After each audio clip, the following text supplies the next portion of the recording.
Waouh, waouh, waouh. Les Ivoiriens ont gagné. Vraiment, félicitations à l'équipe ivoirienne. Comme quoi, tout peut arriver dans le football, vraiment, tout peut arriver. Ils étaient pratiquement délaissés, l'équipe pour laquelle personne ne devait parier au départ. Mais au final, c'est cette équipe-là qui remporte une fois de plus, du moins qui remporte cette CAN. Ça m'a un peu fait penser avec le Portugal, donc avec l'Euro. Mais bon, qu'est-ce qu'il faut dire? Déjà, bravo aux Ivoiriens pour cette victoire. Bravo aux Ivoiriens pour la préparation de la CAN.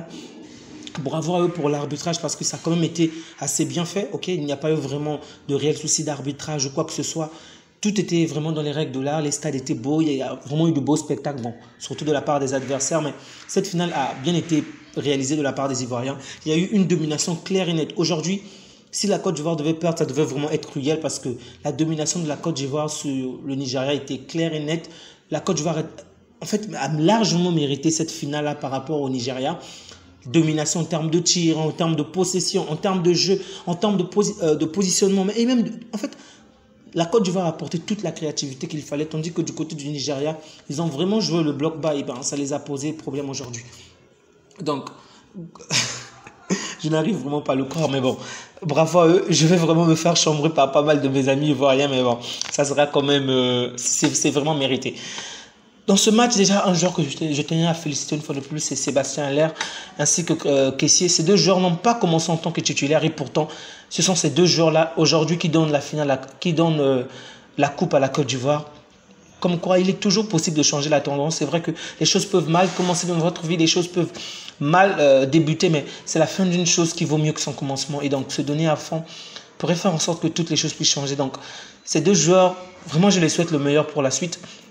Du côté de Trost et Konga, il y a eu de bonnes choses, ok.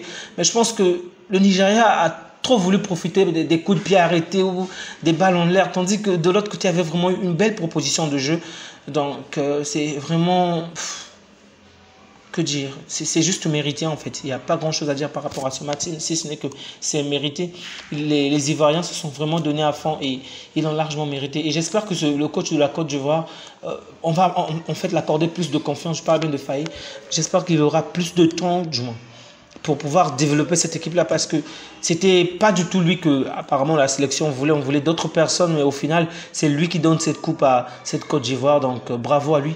Bravo à tous ces joueurs-là qui ont participé à tout ce que la Côte d'Ivoire vient de réaliser. C'est tellement beau et tellement choquant. La soirée est un peu mouvementée parce que de notre côté, je regardais le match du Barça et une fois de plus, je dois dire que la déception est immense avec le Barça. En fait, on a l'impression que c'est constamment les mêmes choses. Là, on a joué contre l'avant-dernier et même face à l'avant-dernier à domicile, on perd encore des points. Donc, je ne sais plus quoi dire par rapport à ce Barça. Sincèrement, il n'y a plus grand-chose à apprendre du niveau de ce que l'on veut parce que il n'y a pas vraiment le niveau, il n'y a pas vraiment l'envie, il n'y a pas vraiment... En fait, il n'y a pas grand-chose de positif, si ce n'est que les jeunes joueurs que moi, je trouve vraiment intéressants. Alors là, je veux dire que je suis vraiment sous le charme des jeunes joueurs. Là, je parle bien de Lamal, par exemple, de Kourbassi, des joueurs que je trouve vraiment très intéressants, de Marc Guiu, qui entre... Ces joueurs-là m'ont vraiment épaté aujourd'hui. Bon, je ne veux pas davantage parler contre Ter Stegen, mais il revient d'une longue blessure. Je comprends qu'il n'est pas au point, mais mec... Il y a des erreurs de balle, de relance qu'il a commises aujourd'hui. C'est un peu comme des fautes qu'il avait réalisées juste avant avant qu'il se blesse en fait. Il a recommencé avec certaines de ces fautes-là et j'espère que ça va s'arrêter, qu'il va revenir à son niveau standard pour éviter ce genre de choses ou ce genre de match. Mais j'avais une fois de plus que je trouve choquant avec certains choix comme sortir Cancelo. Peut-être que c'est pour le préserver de peur qu'il puisse se blesser à nouveau, mais si ce n'est pas pour une blessure, sincèrement, je ne sais pas quoi dire. Je ne comprends pas pourquoi il nous met 4 milieux du terrain. Il met Pedri en attaque alors que on le sait tous, Pedri ne tire pas. Pedri ne tire pas. Je ne dis pas qu'il n'a pas fait un bon match, mais Pedri ne tire pas. Alors mettez-nous des gens qui tirent. Déjà, on a cette carence-là en termes de tir. On a cette carence-là offensive, mais il nous réduit encore le nombre d'attaquants en avant. Bref, pas grand-chose à dire sur ce point. On connaît tous ces points avec Xavi. Il y a eu de bonnes choses offensivement, je dois dire. Il y a eu quand même de belles opportunités, particulièrement en première période. Moi, j'ai trouvé, malheureusement, on n'a pas pu en profiter. On n'a pas pu faire la différence avec le peu d'action qu'on avait pour pouvoir éteindre ce match. Donc, au final, c'est l'adversaire qui en a profité pour reprendre l'avantage. Et ensuite, on est revenu au score, mais on n'a pas pu marquer plus que l'adversaire pour pouvoir l'emporter. C'est vraiment un match, une fois de plus, assez complexe pour le Barça, alors que l'adversaire n'est pas vraiment de haute qualité, quand même, il faut le dire. Je crois que c'est ça. Non, ça.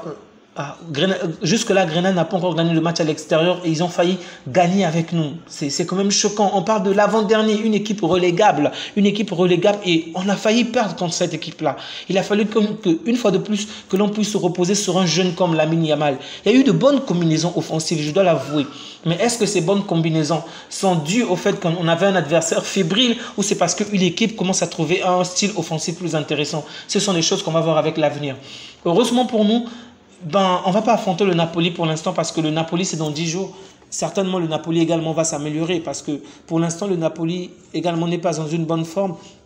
Il y a eu le match du Napoli aujourd'hui contre l'AC Milan et le Napoli s'est incliné sur un score de 1-0 suite au but de Hernandez. Mais sincèrement, je ne suis pas rassuré par rapport au niveau du Barça.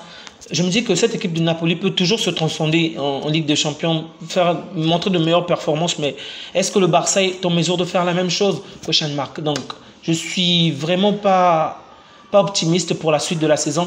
Là, il est évident qu'on a déjà perdu cette Liga. D'ailleurs, si vous suivez ma chaîne, vous savez très bien, je l'ai déjà dit à maintes reprises que cette Liga, on ne va pas la gagner. On ne va pas gagner la Liga. Il faudrait se mettre cela dans la tête. Depuis longtemps, je le disais qu'on ne va pas la gagner. Parce que lorsque je vois le Real qui a un niveau plus que correct, tellement intéressant. Lorsque je vois Girona qui nous a tapé et pourtant qui garde la même tendance malgré la défaite contre le Real, je vous ai dit la fois dernière que même si on affronte Girona, il n'est pas certain que l'on puisse battre Girona. Même si on gagne ce match-là, il n'est pas certain que l'on puisse rattraper Girona parce que Girona montre de meilleures performances, a une meilleure courbe depuis un très bon bout de temps. Et ça, je le dis bien avant que l'année 2024 ne commence.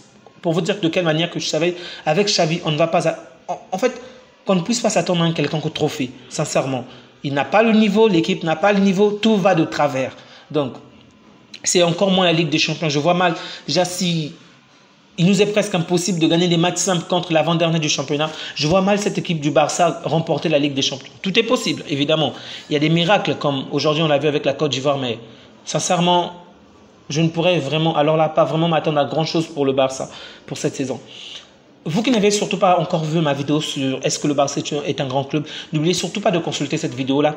Je parle de pas mal de points par rapport à la situation du Barça, par rapport au transfert. Donc, n'hésitez pas à consulter la vidéo. Elle est là déjà en ligne depuis quelques temps et malheureusement, le nombre de vues n'a pas explosé comme je le souhaitais. Donc, consultez la vidéo. Je développe pas mal de points sur le niveau actuel du Barça. Et n'hésitez surtout pas à me faire savoir qu'est-ce que vous en pensez par rapport à tout cela. Prenez bien soin de vous les amis ainsi que de vôtres et que Dieu vous garde. Au revoir.